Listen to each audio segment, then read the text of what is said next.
장관님 질문 좀.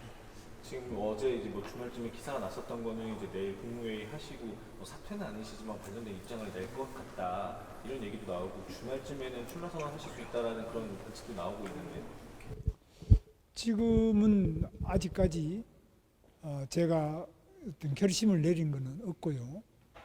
지금 여러 가지로 이제 깊이 고심을 하고 있습니다. 장관님 그러면 대권 출마를 마지막까지 고심하시는 데 있어서 가장 중요한 변수는 무엇이라고 할 수 있을까요?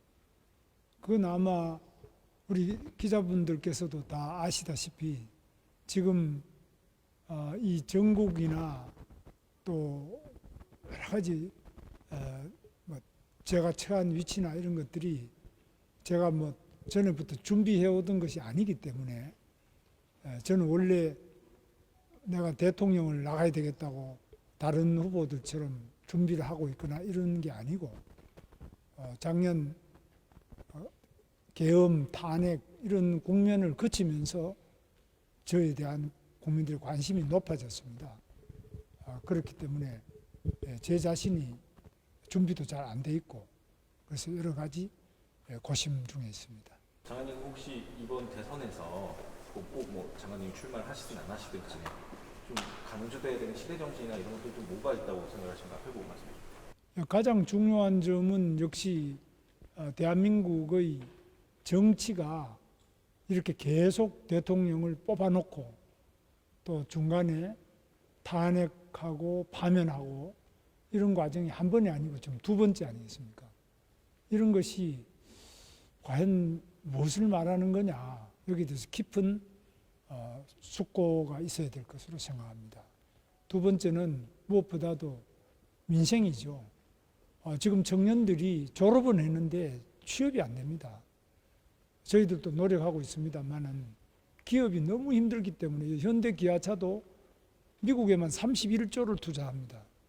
그리고 국내에는 공장 증설을 별로 못하지만 관세를 이기기 위해서는 미국에 31조를 투자할 수밖에 없고 국내 투자는 오히려 뒤로 밀리고 있는 상태에서 우리 청년들이 어디서 일자리를 구할 수 있겠느냐, 또 우리 경제는 어떻게 앞으로 활로를 찾아 나가야 될 것이냐, 이 파고가 정말 보통이 아닙니다. 따라서 온 국민이 걱정하고 있는 경제와 일자리와 민생, 이것을 어떻게 해결할 것이냐 하는 것이 가장 중요한 문제인데 이 부분에 대해서도 우리 정치권이 합의가 잘 안 되고 있습니다. 그래서 최근에 반도체 특별법이라든지 보다 더 유연한 고용을 원하고 있습니다만은 아직까지 합의도 안 되고 있습니다.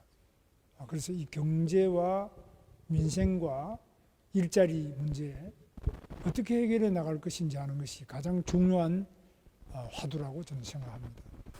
장관님 그러면 출마 여부를 고심하고 계신다고 했는데요. 혹시 출마 여부를 결정하는데 데드라인이나 이런 시간들이 좀 있을까요? 언제까지 결정하실까? 뭐 이런 부분이 있을까요? 뭐 어떻게 될지 모르겠으면 그 상황을 좀 보면서 판단하도록 하겠습니다. 장관님 오늘도 그 장관님 대통령 선거 출마를 촉구하는 그 기자회견들이 계속 있었던 것 같은데 여기에 대해서는 좀 어떻게 생각하십니까? 그분들은 이제 자기들 나름대로 목마르기 때문에 여러분들이 이제 그런 말씀을 하시는데 뭐 그렇게 여러분이 말씀하신다고 해서 내가 뭐 출마를 바로 하겠습니다고 답하기에는 너무나 지금 현재 시국도 어렵고 또 국민들 민생이 매우 힘든 상황에 와 있기 때문에 제가 과연 이걸 감당할 수 있느냐 깊이 숙고하지 않을 수 없습니다.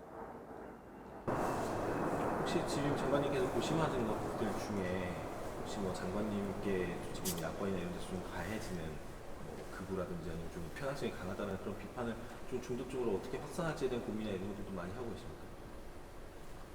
글쎄 뭐 그런 문제도 포함이 될 수 있겠습니다만 그보다는 이제 이 우리한테 다가오는 이 여러 가지 파고가 매우 높고 험한데 우리 올해는 경제 성장 자체가 0%대로 갈 것으로 예측하고 있습니다.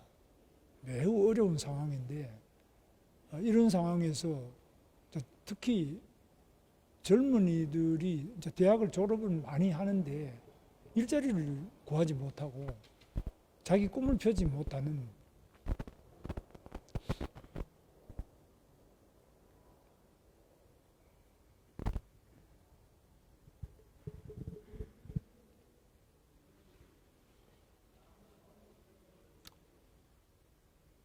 이런 현실을 보면은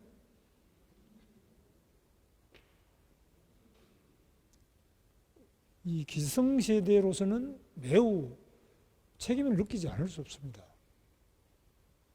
그러면 기성세대 누가 이걸 책임지고 이걸 해결할 수 있느냐? 젊은이들이 일자리가 없으니까 결혼도 못하고 뭐 여러 가지 자기 꿈을 펼 수가 없지 않습니까? 그럼 이거 답을 해줘야 되죠. 특히 대통령 나오겠다는 사람 이 답을 안 가지고 출마할 수 있겠습니까? 저는 매우 큰 문제이고 여기에 대해서는 우리 현재의 모든 기성세대들이 젊은이들에게 답을 해줘야죠. 최근에 국민연금에 대해서도 많은 이야기가 있었습니다만은 개혁이라고 했는데 그럼 젊은 세대들은 절망하는 개혁. 그게 개혁이냐? 저는 아니라고 생각합니다. 그래서 이런 것들에 대해서 우리 모두 좀 진지하게 한번 돌아볼 필요가 있다고 생각합니다.